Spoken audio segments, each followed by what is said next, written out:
창세기 37장 12절에서 24절 말씀. 그의 형들이 세겜에 가서 아버지의 양떼를 칠 때에 이스라엘이 요셉에게 이르되 내 형들이 세겜에서 양을 치지 아니하느냐 너를 그들에게로 보내리라.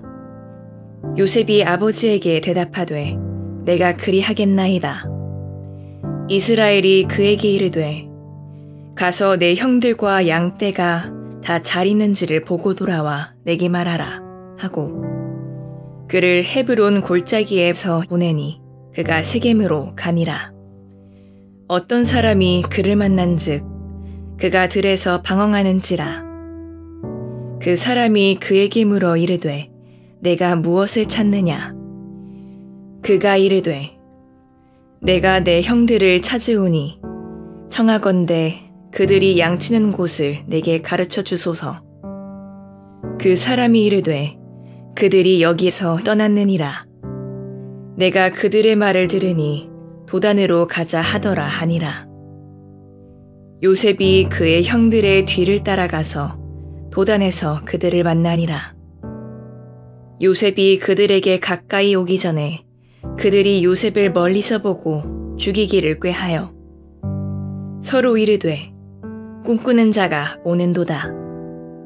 자, 그를 죽여 한 구덩이에 던지고 우리가 말하기를 악한 짐승이 그를 잡아먹었다 하자. 그의 꿈이 어떻게 되는지를 우리가 볼 것이니라 하는지라. 르우벤이 듣고 요셉을 그들의 손에서 구원하려 하여 이르되 우리가 그의 생명은 해치지 말자. 르우벤이 또 그들에게 이르되 피를 흘리지 말라. 그를 광야 그 구덩이에 던지고 손을 그에게 대지 말라 하니 이는 그가 요셉을 그들의 손에서 구출하여 그의 아버지에게로 돌려보내려 함이었더라. 요셉이 형들에게 이르매 그의 형들이 요셉의 옷 곧 그가 입은 채색 옷을 벗기고 그를 잡아 구덩이에 던지니 그 구덩이는 빈 것이라. 그 속에 물이 없었더라. 샬롬. 오늘도 하나님의 말씀으로 하루를 시작하시는 여러분들에게 하나님의 은혜와 평강이 충만하게 넘치시기를 간절히 축복합니다. 2025년 4월 22일 우리 화요일 우리 고난주간 말씀 또 다 마치고 우리 새롭게 또 창세기 말씀 계속해서 이어갑니다. 37장 12절에서 24절까지 말씀 가지고 변함이 없는 하나님의 계획. 이제 우리가 요셉의 이야기가 계속해서 이제 펼쳐지죠. 우리가 세상에서 살아가는 동안 이해할 수 없는 고난이 참 많이 있습니다. 억울한 일을 당하기도 하고 이유 없이 미움을 또 받기도 하고 참 큰 오해가 쌓여서 어쩔 때는 이 공동체 안에서 우리가 살아가는데 큰 위기감이 느껴지고 또 세상이 무너진 것처럼 외롭게 느껴질 때도 있습니다. 그런데 오늘 본문 속에서 우리가 너무나도 잘 알고 있는 이 인물이 바로 그러한 일을 당하죠. 요셉이죠. 요셉은 어찌 보면 눈치가 좀 없었을 이 막내, 이 철없는 막내 같은 사람이었는데 요셉에게 말도 안 되는 이 고난의 시간이 찾아왔죠. 과연 요셉을 향한 하나님의 이 계획은 취소되는 것인가? 변경되는 것인가? 만약에 그렇지 않다면 어떻게 해서 하나님의 계획이 계속해서 이어져 나가는 것인가? 그것을 우리가 봐야 합니다. 그리고 고난의 시간을 우리도 겪게 될 때 우리는 그 가운데 무엇을 기억하면서 그 고난의 때를 이겨낼 수 있는가? 그 답이 오늘 본문 가운데 있습니다. 그래서 오늘 본문을 깊이 묵상하고 우리 모두가 어려운 때에 믿음을 지키는 성도가 되기를 주님의 이름으로 소망하고 축복합니다. 오늘 본문을 통해서 우리가 첫 번째로 기억해야 될 것은 어떤 일이 있어도 하나님의 계획은 꺾이지 않는다라는 것입니다. 하나님은 요셉에게 두 번의 꿈을 보여주셨죠.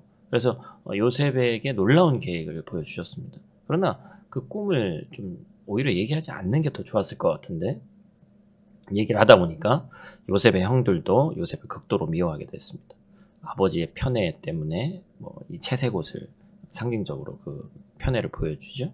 요셉의 행동, 요셉을 향한 하나님의 계획 이런 거 다 받아들이기가 쉽지 않죠. 더군다나 막내인데 이게 받아들이기가 어려운 일이죠. 이와 같은 배경 속에서 오늘 본문의 이야기가 계속되고 있는 거예요. 어느 날이었습니다. 이 요셉의 형들이 아버지의 양떼를 치려고 세겜으로 갔는데 야곱이, 이스라엘이 요셉을 불렀습니다. 아버지 이스라엘이 자식들의 근황을 확인하기 위해서 요셉을 불러 형들에게 보냈는데 아버지 야곱이 있는 헤브론에서 세겜까지의 거리가 약 100km였어요. 그러니까 이 심부름이 이 어린 아들에게 시키기엔 쉬운 일이 아니었죠. 그런데 요셉이 이제 떠납니다. 요셉이 세겜에 도착했지만 형들이 보이지 않고 잠시 헤매다가 다행히 한 사람을 통해서 형들이 도단이라는 곳에 있는 것을 알게 됐고 또 도단까지 가는데 그 거리가 30km였어요. 이 거리가 이 130km 정도 되는 거리인데 형들의 근황을 확인하겠다고 그런 마음 하나로 온 요셉을 과연 이 형들이 환영하느냐. 오늘 본문 18절 말씀이죠. 요셉이 그들에게 가까이 오기 전에 그들이 요셉을 멀리서 보고 죽이기를 꾀하여 뭐 거리와 상관없이 아버지의 명령을 받아서 형들을 보러 왔는데 환영은커녕 뭐라도 들고 왔겠죠? 그런데 지친 몸으로 인해서 감정을 다스리지 못하고 그래서 꿈꾸는 자 요셉을 어떻게 처리할 것인지를 논의하기 시작하는 거예요. 한 형제는 자신들이 양에게 물을 주기 위해 파놓은 구덩이에 요셉에 죽여서 시체를 던져놓자. 그 당시에 구덩이는 아마 입구는 좁고 그 밑에 땅은 넓고 크기에 이 사람이 빠지면 나오기 어려웠던 것으로 보입니다. 그리고는 한다는 이야기가 악한 짐승이 잡아먹었다고 거짓말하자는 거였죠. 형들의 시기와 질투라는 죄가 또 다른 죄인 이 살인과 거짓으로 불어나고 있는 것이죠. 그러면서 이제 어떻게 되나 보자 이렇게 보는 거예요. 여러분 이 꿈이라는 것을 누가 주신 것입니까? 하나님이 주신 것이고 하나님의 계획이에요. 그런데 미움과 시기에 눈이 멀어버린 이들은 한 사람을 향한 하나님의 꿈과 계획을 꺾어버리려고 하죠. 결국 이 요셉의 형제들은 요셉을 향한 하나님의 계획을 꺾을 수 있었습니까? 절대로 그럴 수 없죠. 왜냐하면 이 계획은 요셉의 계획이 아니라 이스라엘의 계획이 아니라 하나님의 계획이었기 때문에 그렇다는 것이죠. 오히려 요셉의 형제들의 죄악은 결과적으로 요셉의 꿈을 더 빨리 실현시켜주는 역할을 한 것에 불과했습니다. 바로 하나님은 인간의 악한 의도조차 하나님의 계획을 이루시는 도구로 사용하시는 하나님이시기 때문에 우리는 좀 더 넓은 시야, 좀 더 넓은 하나님의 마음으로 우리의 고난과 역경을 바라봐야 될 필요가 있습니다. 형제들은 요셉의 생명을 해하려 하였으나 하나님은 요셉을 통해 민족의 생명을 구원하시는 분이셨죠.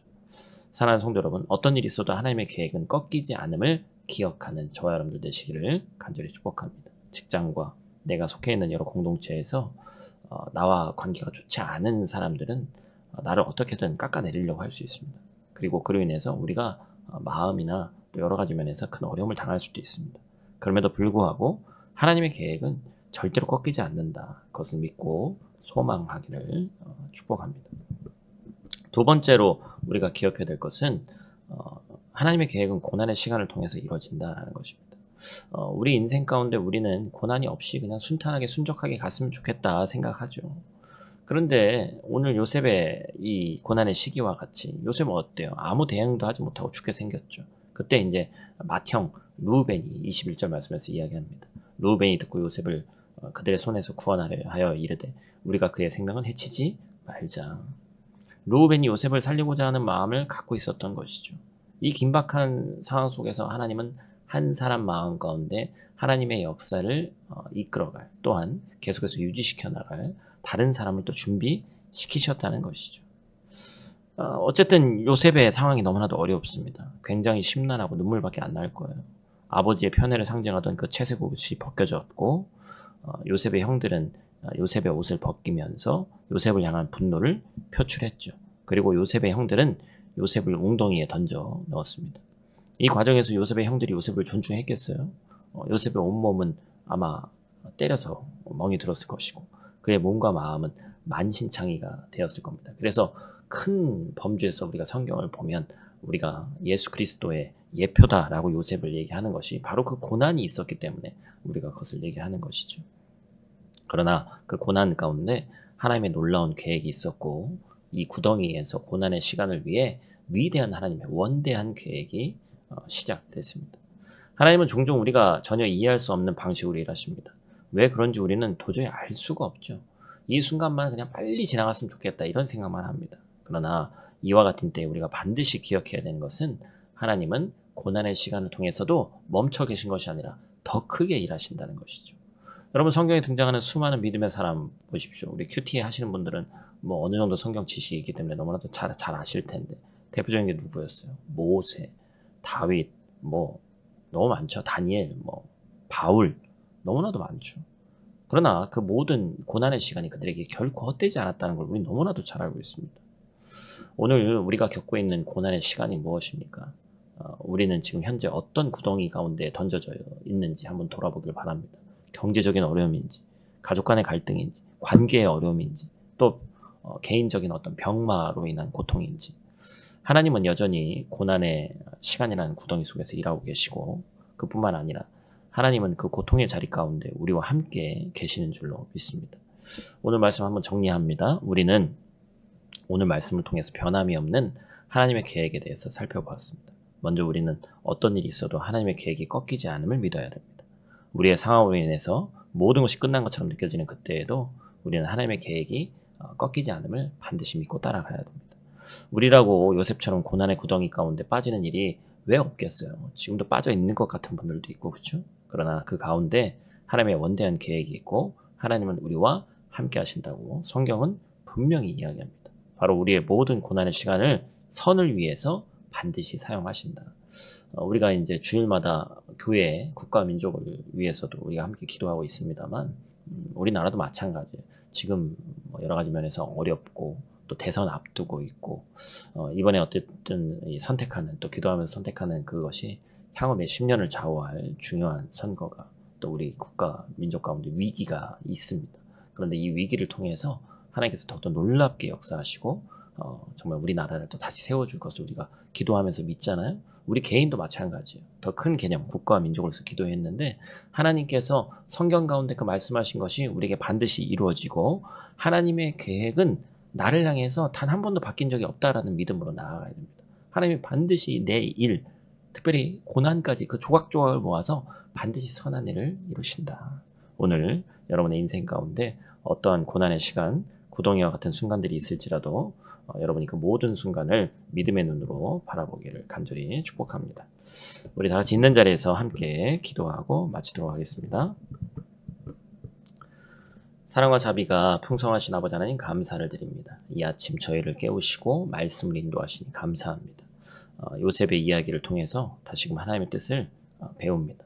사람의 시기와 미움, 억울함과 배신 속에서도 하나님의 계획은 결코 꺾이지 않음을 우리가 믿게 하시고, 우리가 지금 현재 말도 안 되는 오해와 도무지 이해되지 않는 그런 고난 가운데 있는 자들 가운데 있더라도 그 가운데서 하나님이 여전히 더 크게 일하고 계시고 그 고난조차 하나님의 뜻을 이루는 도구가 됨을 믿고 나아가는 우리 될 수 있도록 하나님 도와주시옵소서. 나를 향한 하나님의 계획은 한 번도 변하지 않았다는 믿음을, 우리가 그 진리를 붙들고 흔들리지 않는 믿음으로 살아갈 수 있도록 하나님 도와주시옵소서. 오늘 하루도 눈동자같이 지켜주신 믿사옵니다. 예수님 귀하신 이름으로 기도드립니다. 아멘.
감사합니다.